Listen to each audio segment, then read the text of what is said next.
Hi friends, அஸ்ஸலாமு அலைக்கும். Welcome to Nemusi channel. நம்ம சேனலில் இன்றைக்கி பார்க்க போகிறது சிம்பிளான கார சட்னி தான் பார்க்க போகிறோம். அதுக்கு நம்ம வந்து 3 பெரிய சைஸ் வெங்காயம் கட் பண்ணி வச்சுக்கணும். என்கிட்ட சின்னதாக இருக்கனால நான் ஒரு 5 வெங்காயம் கட் பண்ணி வச்சுருக்கேன். அது கூட 2 மீடியம் சைஸ் தக்காளி அதையும் கட் பண்ணி வச்சுக்கோங்க. அது கூடவே வந்து ஒரு 10-12 பல் பூண்டு கட் பண்ணி வச்சுட்டு ஒரு கடாயில் ஆயில் விட்டுட்டு வெங்காயம் சேர்த்து வதங்கினதுக்கப்புறமா பூண்டு, காஞ்ச மிளகாய், உப்பு எல்லாத்தையும் சேர்த்து நல்லா வதக்கிக்கோங்க. இது கூட நம்ம வந்து மல்லித்தழை, புதினாவும் சேர்த்துக்கலாம். நல்லா தக்காளி சேர்த்து நல்லா வதங்கினதுக்கப்புறமா இந்த அளவுக்கு நல்லா வதங்கிக்கணும்.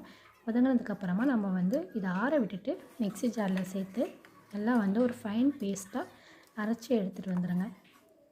இது நல்லா அரைச்சி எடுத்துகிட்டு வந்ததுக்கப்புறம் இதை நம்ம வந்து தாளிக்க போகிறோம். ஒரு கடாயில் ஆயில் விட்டுட்டு எண்ணெய், கடுகு, உளுத்தம் பருப்பு, கருவேப்பிலை எல்லாத்தையும் சேர்த்து நல்லா பொரிஞ்சதுக்கப்புறமா நம்ம அரைச்சி வச்ச பேஸ்ட் அதையும் சேர்த்து நல்லா வதக்கிக்கோங்க. வதக்கிட்டு கேஸ் ஆஃப் பண்ணிடுங்க. அவ்வளோதாங்க, சிம்பிளான கார சட்னி ரெடி ஆகிடுச்சு. தேங்க்யூ. ஹாய் ஃப்ரெண்ட்ஸ், அஸ்ஸலாமு அலைக்கும். Welcome to Nemusi channel. நம்ம சேனலில் இன்றைக்கி பார்க்க போகிறது சிம்பிளான கார சட்னி தான் பார்க்க போகிறோம். அதுக்கு நம்ம வந்து 3 பெரிய சைஸ் வெங்காயம் கட் பண்ணி வச்சுக்கணும். என்கிட்ட சின்னதாக இருக்கனால நான் ஒரு 5 வெங்காயம் கட் பண்ணி வச்சுருக்கேன். அது கூட 2 மீடியம் சைஸ் தக்காளி அதையும் கட் பண்ணி வச்சுக்கோங்க. அது கூடவே வந்து ஒரு 10-12 பல் பூண்டு கட் பண்ணி வச்சுட்டு ஒரு கடாயில் ஆயில் விட்டுட்டு வெங்காயம் சேர்த்து வதங்கினதுக்கப்புறமா பூண்டு, காஞ்ச மிளகாய், உப்பு எல்லாத்தையும் சேர்த்து நல்லா வதக்கிக்கோங்க. இது கூட நம்ம வந்து மல்லித்தழை, புதினாவும் சேர்த்துக்கலாம். நல்லா தக்காளி சேர்த்து நல்லா வதங்கினதுக்கப்புறமா இந்த அளவுக்கு நல்லா வதங்கிக்கணும்.